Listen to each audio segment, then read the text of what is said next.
शिव पुराण 7वां अध्याय संध्या की आत्म आहुति। ब्रह्मा जी कहते हैं, नारद, जब भगवान शिव देवी संध्या को वरदान देकर वहां से अंतर्ध्यान हो गए, तब संध्या उस स्थान पर गई जहां पर मुनि मेधातिथि यज्ञ कर रहे थे।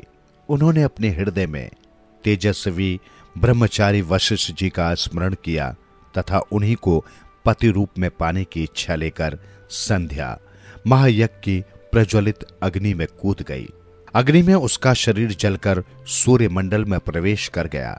तब सूर्य ने पितरों और देवताओं की तृप्ति के लिए उसे 2 भागों में बांटकर रथ में स्थापित कर दिया। उसके शरीर का ऊपरी भाग प्रातः संध्या हुआ और शेष भाग सायं संध्या हुआ। सायं संध्या से पितरों को संतुष्टि मिलती है। सूर्य उदय से पूर्व जब आकाश में लाली छाई होती है, अर्थात अरुण उदय होता है, तो उस समय देवताओं का पूजन करें। जिस समय लाल कमल के समान सूर्य अस्त होता है, अर्थात डूबता है, उस समय पितरों का पूजन करना चाहिए। भगवान शिव ने संध्या के प्राणों को दिव्य शरीर प्रदान कर दिया।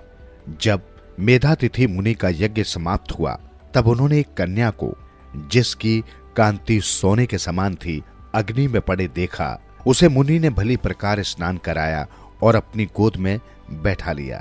उन्होंने उसका नाम अरुंधति रखा।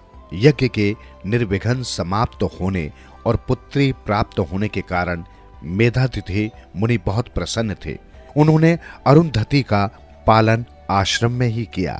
वो धीरे धीरे उसी चंद्रभागा नदी के तट पर रहते हुए बड़ी होने लगी। जब वो विवाह योग्य हुई तो हम त्रिदेव ब्रह्मा, विष्णु और महेश ने मेधा मुनि से बात कर उसका विवाह मुनि वशिष्ठ से करा दिया। मुनि मेधातिथि की पुत्री महासाध्वी अरुंधति अति पतिव्रता थी। वह मुनि वशिष्ठ को पति रूप में पाकर बहुत प्रसन्न थी। वह उनके साथ रमण करने लगी।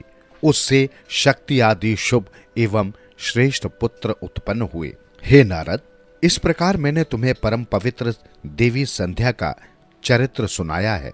यह समस्त अभीष्ट फलों को देने वाला है। यह परम पावन और दिव्य है। जो स्त्री पुरुष इस शुभ व्रत का पालन करते हैं, उनकी सभी मनोकामनाएं पूरी होती हैं।